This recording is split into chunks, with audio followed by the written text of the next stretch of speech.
Namaste. Welcome to Professor Think Tank.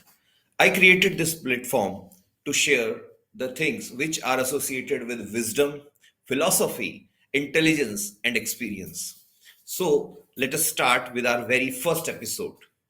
Today, we will discuss why there are some people in this world who behave in a stupid way, why there are people who always ready to debate on the basis of the knowledge which is knowledge according to them, and why it is advised by the scholars to avoid debate with such people.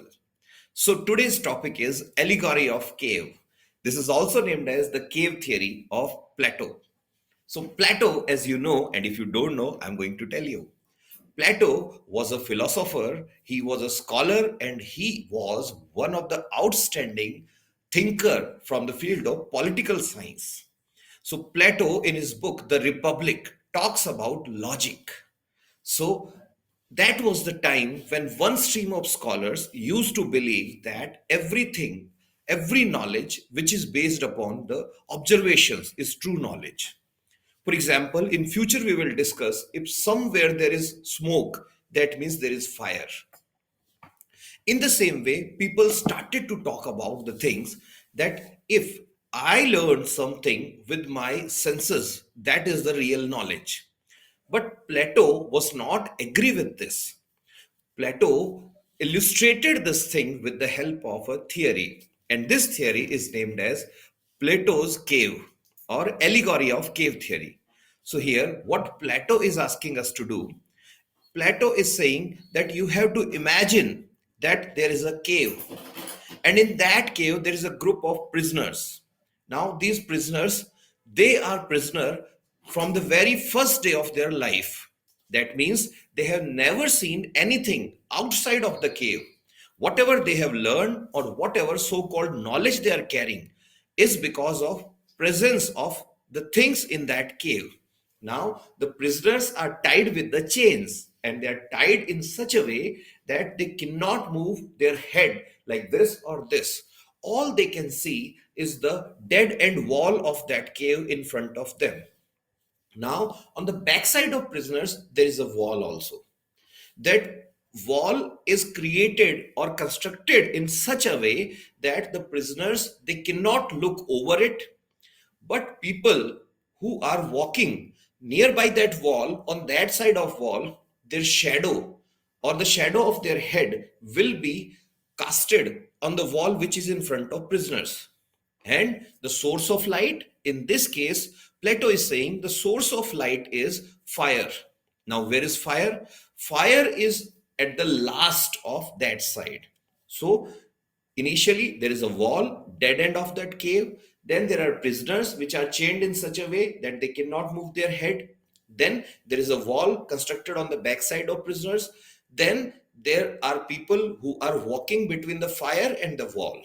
And the shadow of people is created on the wall which is in front of the prisoners. Now, what Plato is saying that because the prisoners they are brought up into that cave, so now they are sitting there and they are trying to gain knowledge with the help of whatever they are seeing or whatever they are capable to observe. Now, what they are capable to observe from there.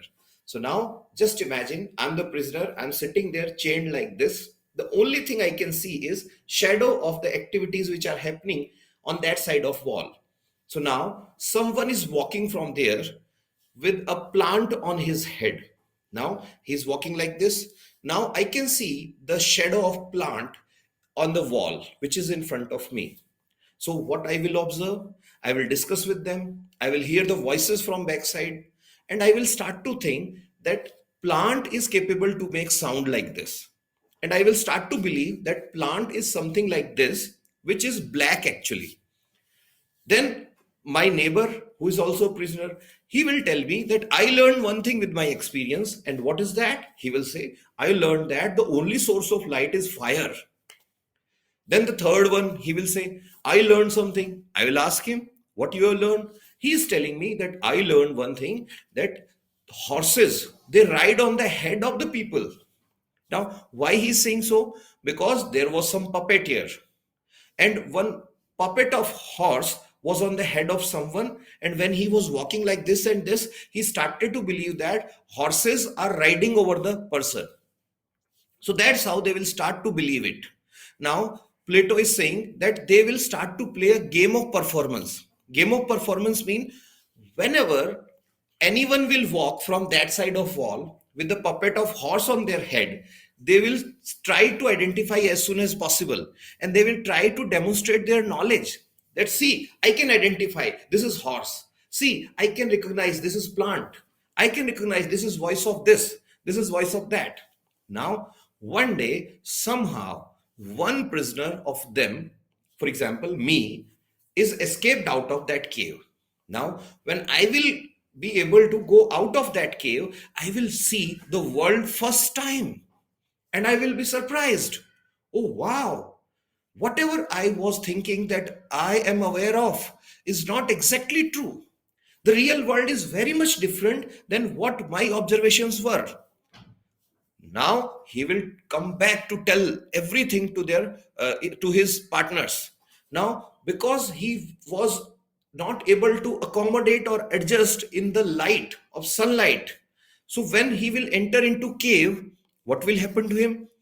Obviously, in the cave there is darkness, so his eyes or his pupil will try to adjust according to darkness. So as it happens to us, if someone will throw a beam of light into our eyes, then for few seconds we will not be able to see anything. In the same way, when he will try to enter or re-enter in the cave, he will not be able to see anything, so he will strike into the walls and he will fall down. Now, the partners of that prisoner, they will conclude that there is something dangerous outside, and that thing is responsible for making our partner blind as well as mad. Why they will say he is blind? Because he is striking here and there. And why they will say he is mad? Because he will say, see, plants are green actually. Now they will say, what is green? He will say, green is a color. Now, with the help of this hypothetical theory, Plato tried to teach us lessons, lessons which are of wisdom.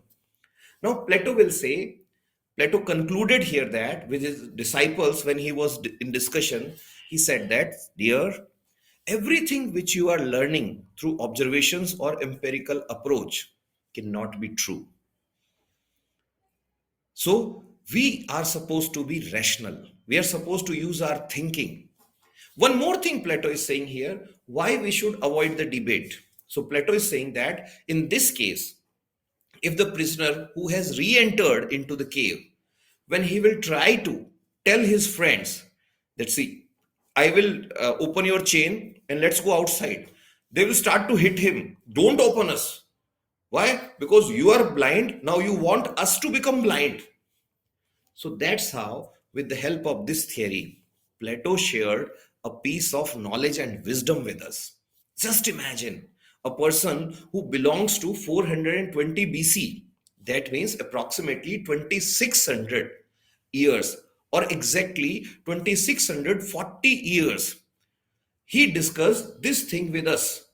And can you imagine this thing he discussed with us? And till the day, this thing is useful.